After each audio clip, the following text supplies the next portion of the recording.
네, 할렐루야. 네, 감사합니다. 저희가 우리가 마음으로 함께 우리 드보라 성가대 찬양과 찬양의 마음을 합해서 함께 고백한 귀한 시간인 줄로 믿습니다.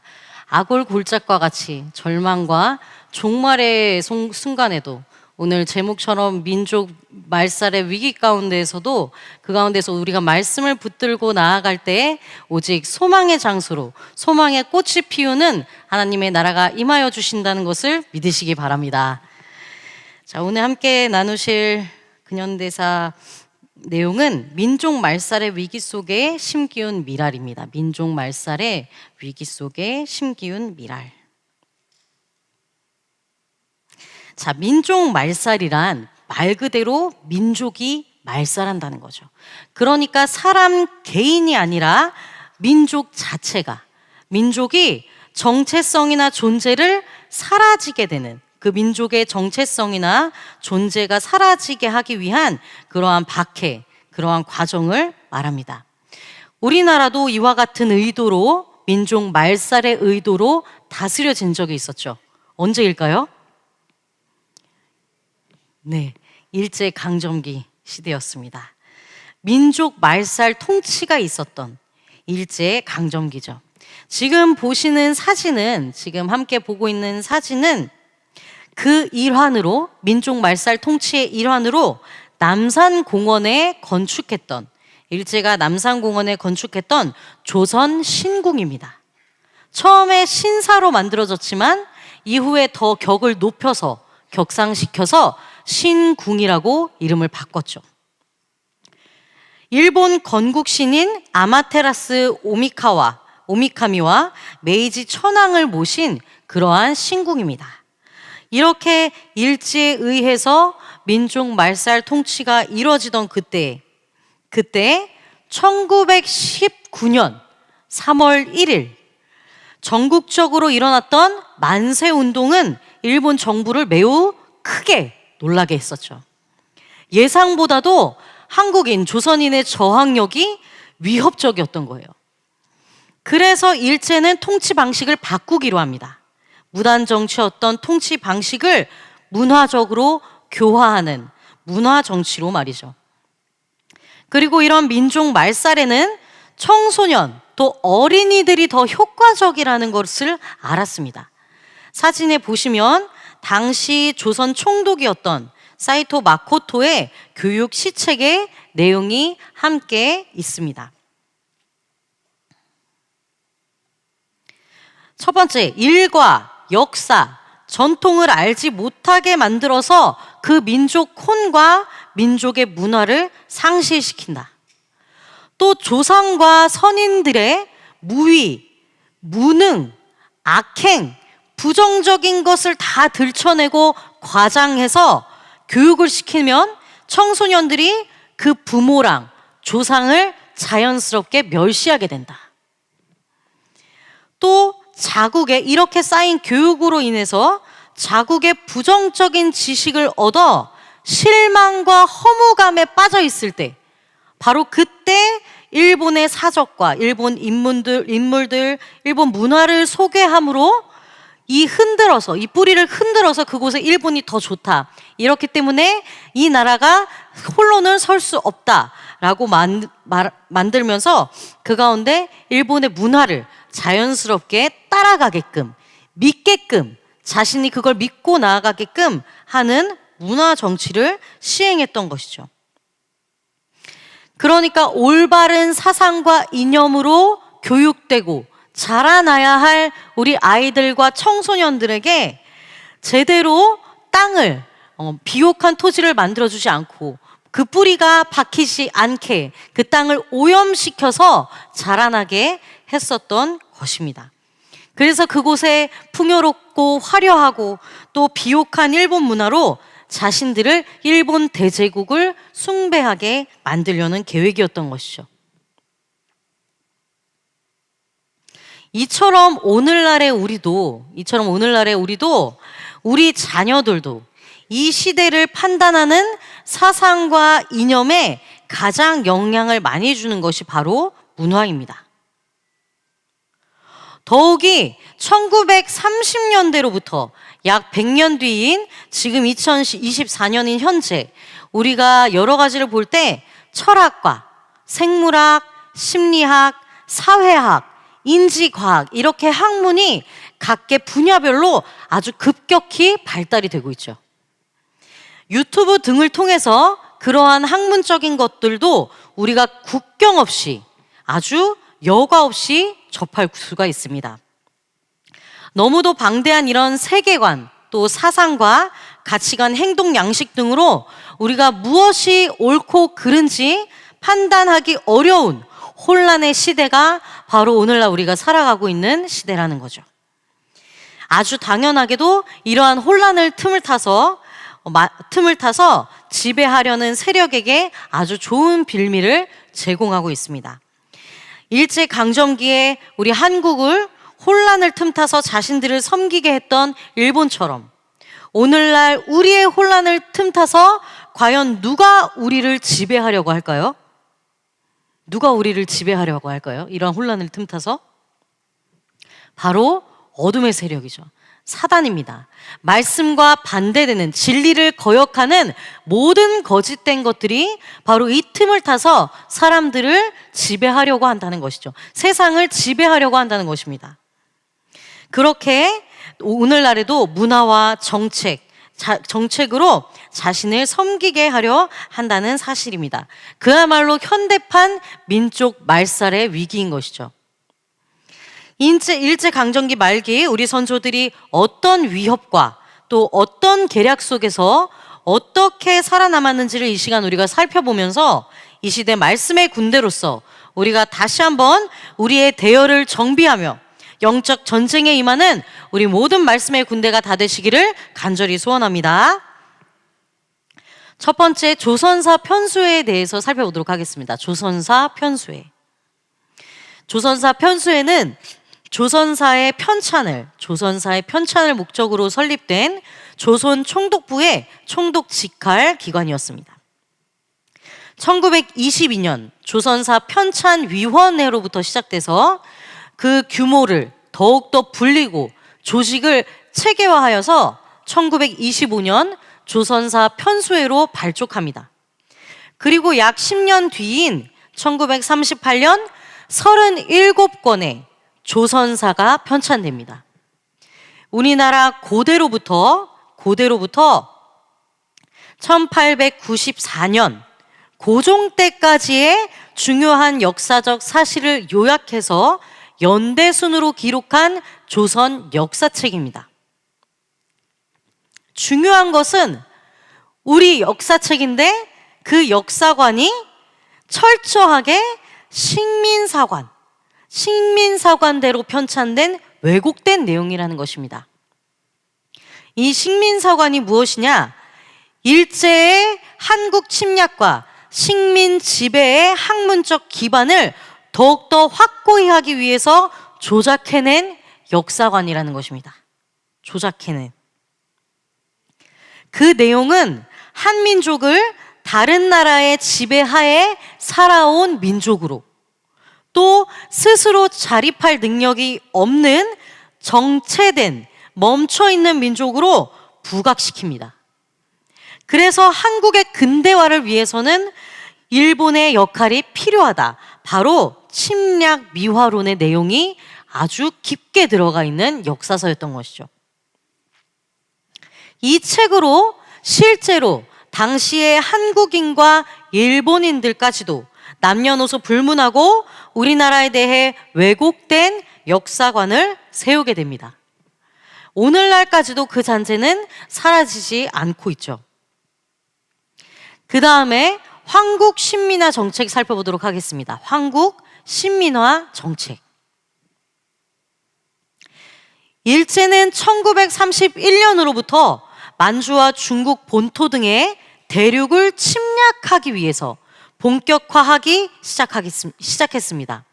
그러면서 한국인을 전쟁의 마음대로 동원할 수 있도록 하는 전시 식민지 정책의 일환으로 바로 한국 신민화 정책을 전개했었어요. 말 그대로 한국인을 황국 신민화하는 것입니다. 황국 신민화. 황국 신민이란 무엇인가? 바로 천황을 섬기고 그의 신하가 된 백성으로 만드는 것입니다. 황국의 신민화, 천황의 신하가 되는 백성으로 한국인을 만들어내는 것이죠. 이때 사용된 것이 바로 조선어 말살 정책과 창씨개명, 또 황국신민서사, 또 동방요배와 신사참배가 있습니다. 조선어 말살 정책, 일제가 한국어와 문자인 한글을 탄압하고 말살하려는 과정과 정책을 얘기하죠. 살펴보시면 1930년부터 조선어와 한글 사용을 금지시킵니다. 그리고 일본어 사용을 강제하기 시작해요. 1938년에는 제3차 교육령을 통해서 일본어를 필수 과목으로 지정합니다. 그리고 조선어는 선택 과목으로 지정해서 실질적으로는 조선어를 사용하지 못하게 만듭니다. 1940년에는 한글 신문인 동아일보와 조선일보를 폐간시키고 창씨 개명을 강요합니다. 1942년에는 조선어학회 사건을 일으켜서 한글 연구를 탄압하고 못하게 막습니다. 또 1940년에는 제4차 교육령으로 중학교에서도 조선어 과목을 교육을 금지를 시킵니다. 이렇게 계속해서 조선어를 말살시키기 위한 정책을 펼쳐나가죠. 최근에 발견된 걸로는 일제강점기 시절 초등학생들을 대상으로 한 조선어 사용 금지 카드가 있었습니다. 마치 단어 카드, 낱말 카드처럼 조선어 사용 금지 카드가 발견되었어요. 경상남도 합천군에 있는 초등학교에서 실제로 쓰였던 이 카드는 말은 일본어로 합시다라고 적혀 있으면서 상대가 어떤 단어나 말을 조선어로 할 때마다 그 카드를 빼앗아서 서로가 장난 삼아서 재미있게 그렇게 생활하는 가운데서도 자연스럽게 물들게 했던, 일본어 사용을 자연스럽게 시행시켰던 그러한 조선어 금지 카드가 있었습니다. 이러한 조선어 말살 정책과 함께 우리가 평상시에 사용하는 말도 이렇게 한국어, 조선어를 금지시키고 일본어를 쓰도록 강요하는 캠페인들이 많이 진행이 됐습니다. 지금 보시는 사진도 훌륭한 병사 양병을 위해 국어가 당시에는 일본어였었죠.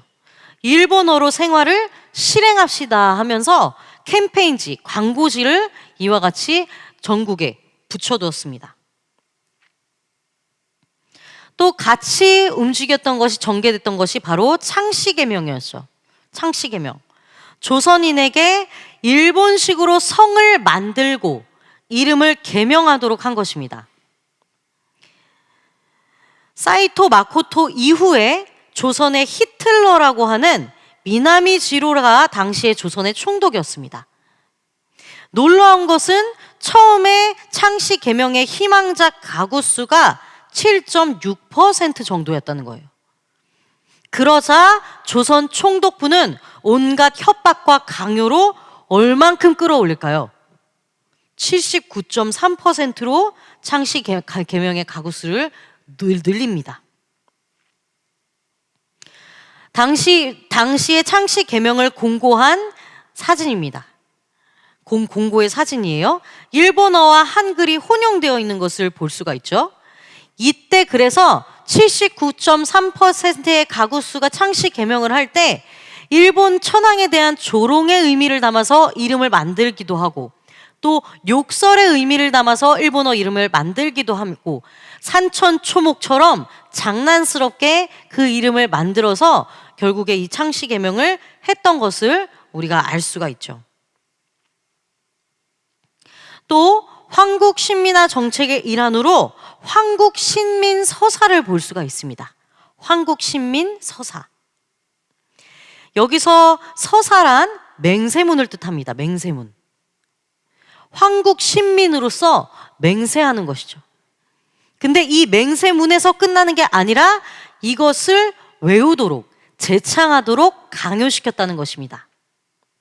우리가 국기에 대한 맹세를 하는 것처럼 말이죠. 그 내용은 황국 신민으로서 의무를 다해야 한다는 내용이었습니다.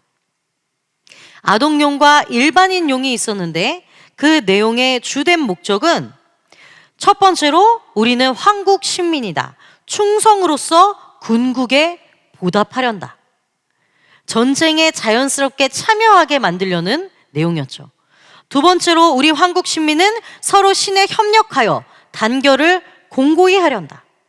황국 신민화 정책에서 이탈되는 자가 없도록 단결해서 서로가 서로를 감시하도록 만드는 내용이었죠. 세 번째로 우리 황국 신민은 인고 단련 힘을 길러 황도를 선양하련다. 본인들의 교육과 모든 좋은 것들이 바로 일본 대제국을 위해 이롭게 쓰여야 한다는 내용입니다. 바로 이러한 맹세문대로 당시 우리의 선조들은 천황과 일제에 대한 충군 애국을 바치며 전쟁 참여로 동원이 되고 소비가 되었습니다. 또한 동방요배가 있었죠. 동방요배. 동방요배는 천황에게 충성을 맹세한다는 증거로 궁성이 있는 곳, 동방을 향해 절을 했던 것을 동방요배라고 합니다. 가정에서는 물론이고 어느 모임에서나, 회사에서도, 반창회에서 모임을 가져도, 또한 마을에서 모임을 가져도 동방요배는 빠짐없이 해야 했습니다. 또 신사참배가 있었죠. 신사참배. 일본에는 신도라는 종교가 있습니다. 신도. 수많은 종교 중에 하나가 아니라 자연과 조상을 숭배하는 일본의 전통적인 종교입니다. 그래서 이 종교는 일반인들의 전반적인 삶의 태도, 국가 이념의 총체적인 개념을 모두 아울러서 얘기하는 것을 바로 이 신도라고 하죠. 천황도 이 신도의 가장 큰 신인 태양여신 천조대신의 자손이라는 전승이 있습니다. 그들이 모시는 신은 800만 신이나 되었어요. 신사는 이러한 신도의 신들을 모시는 그러한 장소였습니다. 그리고 제사를 드리는 장소였죠. 조선인들도 그들의 자연신, 조상신들에게 절하게 하는 것이 바로 신사참배였던 것입니다. 이때 각 마을마다, 각 읍과 단위마다 이 신사를 설치했는데 그 수가 자그마치 2,300개에 달했습니다. 각 마을마다 이러한 한국 민족의 정신을 아주 구체적이고 실질적으로 삶의 환경 가운데 말살해가는 그러한 현장이었던 것이죠.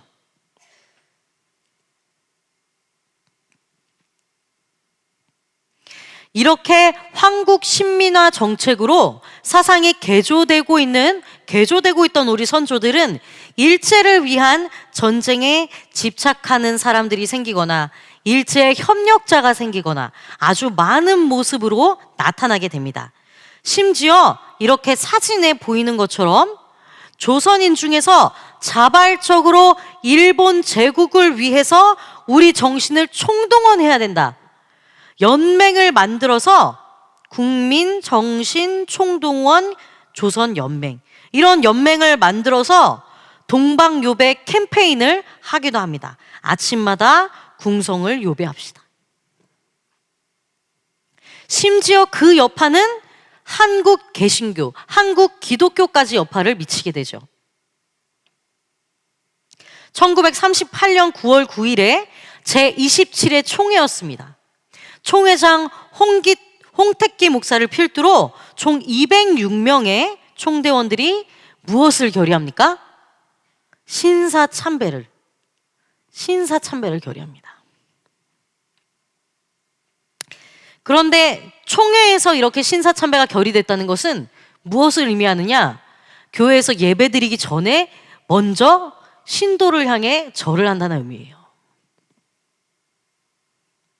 그래서 실제로 교회에서도 예배 시작 전에 천황 사진이나 이 작은 신단을 모셔놓고 신사참배를 진행합니다. 그들이 하는 얘기가 무엇이었나? 그들의 주장이 무엇입니까? 신사참배는 종교행위가 아니다. 그래서 기독교 교리에 위반되지 않으며 단순한 애국적 국가의식이므로 솔선하여 이행하기로 했다. 그들이 결정한 그 증거입니다. 그 후에 결국에 해방을 맞고 이 신사참배에 대한 거족적인 회개와 또한 다시 돌이키는 신사참배를 하지 않게 되는 또한 결정이 되게 되죠. 이때 당시에 이렇게 많은 교회들과 총대원들이 교회에서 신사참배를 하고 있을 때, 그러나 그 모든 것을 반대하고 끝까지 믿음의 절개를 지킨 사람들이 있습니다. 바로 주기철 목사님과 박봉진, 허성도 등의 목사님이시죠. 당시에 이 신사참배를 하지 않은 교회의 목사님들은 옥중에 갇혀서 끝까지 싸워서 순교를 할 수밖에 없었습니다. 주기철 목사님도 이 신사참배는 10계명에 위배되는 죄다, 사신 우상에게 절하는 죄이다 라고 강력하게 주장하면서 끝까지 신사참배를 하지 않았었죠. 그 과정을 보시면 1936년에 제1차로 체포가 됩니다. 또 1938년 제2차로 신사참배 반대로 구속을 당하게 되죠. 1938년에 또 제3차로 7개월간의 옥중 생활을 하게 됩니다. 또 1939년 제4차로 연행이 되며 1940년 총회에서 신사참배를 결의한 그 총회에서 목사직을 파면당합니다. 또 1944년에 결국 47세에 젊은 나이로 평양 형무소에서 순교당하게 되죠. 이렇게 주기철 목사님께서는 38년부터 시작되었던 7년간의 옥고 끝에 그 시신과 또한 모든 몸과 마음이 그렇게 상처가 많이 나고 또한 골마가 있는 가운데에서 순교 후에 결국에 집으로 돌아오게 됩니다. 당시에 주기철 목사님의 시신은 사과 괴짝 널빤지에 실려서 집으로 오게 됩니다. 그래서 오정모 사모님이 알코올로 그 몸을 닦을 때 그 몸에 시신의 형태가 어떠했는가? 가진 고문으로 온몸이 찢겨져 있었고 발톱과 손톱은 빠지거나 제 모양을 잃고 일그러져서 눈뜨고 볼 수가 없을 정도였습니다. 그런 모진 고문과 고통 속에서도 결코 물러서지 않았던, 말씀에 위배되지 않는 삶을 살기 위해서 끝까지 사자와 같이 담대하고 용맹하게 싸우셨던 것이죠. 이렇게 주기철 목사님과 같이 많은 교인들과 많은 목사님들, 교역자들과 목회자들로 인한 그들의 순교의 피가 흘린 이 땅에, 그 가운데 그들의 피가 미랄이 되어서 오늘날 바로 이렇게 우리가 말씀의 뜻 안에 모여서 함께 예배를 드리고 있는 것입니다. 결론적으로 우리는 믿음의 절개를 지키며 세상에 심기운 미랄이 되어야 합니다. 믿음의 절개를 지키며 세상에 심기운 미랄이 되어야 합니다. 당시 주기철 목사님은 세상의 조롱거리인 그러한 죄수로서의 삶으로 이 세상을 하직하셨습니다. 하지만 한국 교회의 그러한 순교적 신앙의 전통을 단절없이 이어주는 한 알의 소중한 미랄이 되셨죠.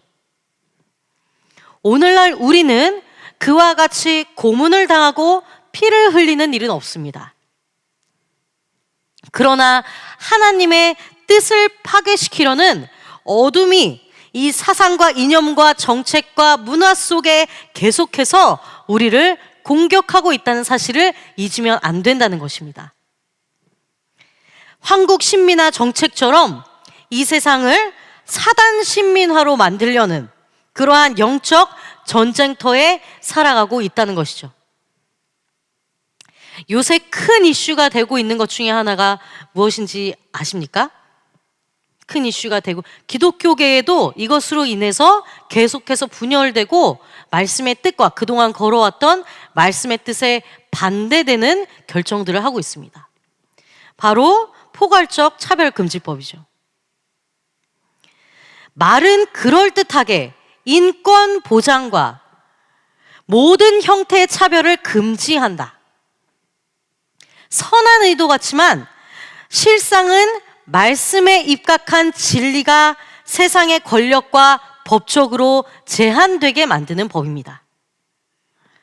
그러한 전쟁 속에서 이러한 순교의 정신을 갖고 우리가 더욱더 기도에 힘쓰고 실질적으로 우리의 삶에 그것이 되지 않도록 우리도 힘써서 지켜나가야 한다는 것입니다.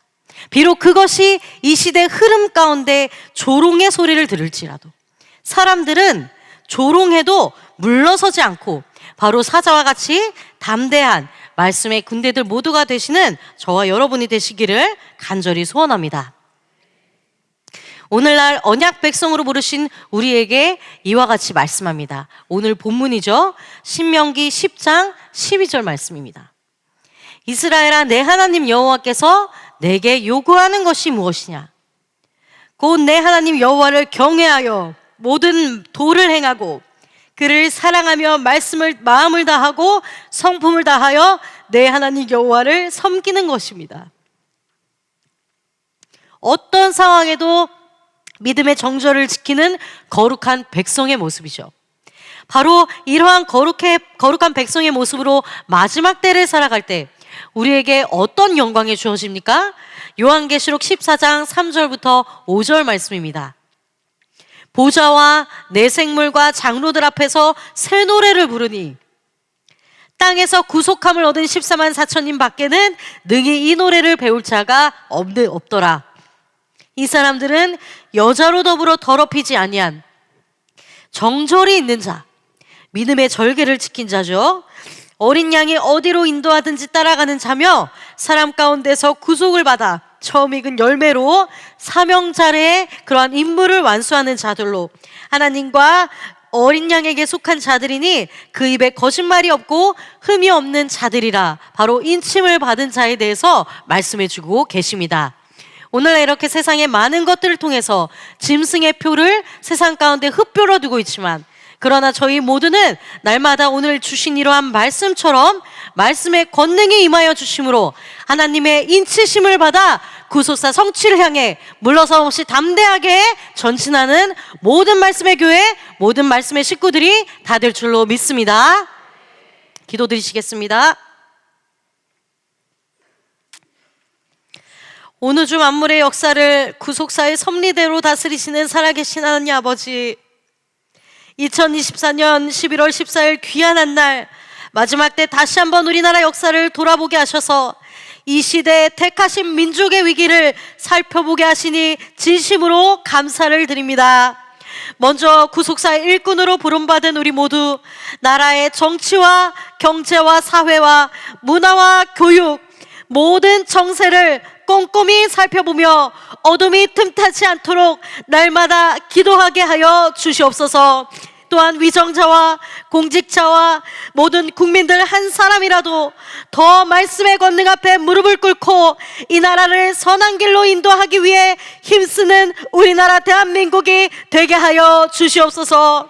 또한 오늘 수능을 보는 자녀들, 미래를 위해 기도하는 자녀들, 자신의 즐거움과 편안보다 순교의 정신으로 구속사적 관점으로 사단의 권세와 싸움에서 능히 이기고도 남음이 있는 담대한 비전을 우리 아이들과 청소년, 청년들에게 허락하여 주시옵소서.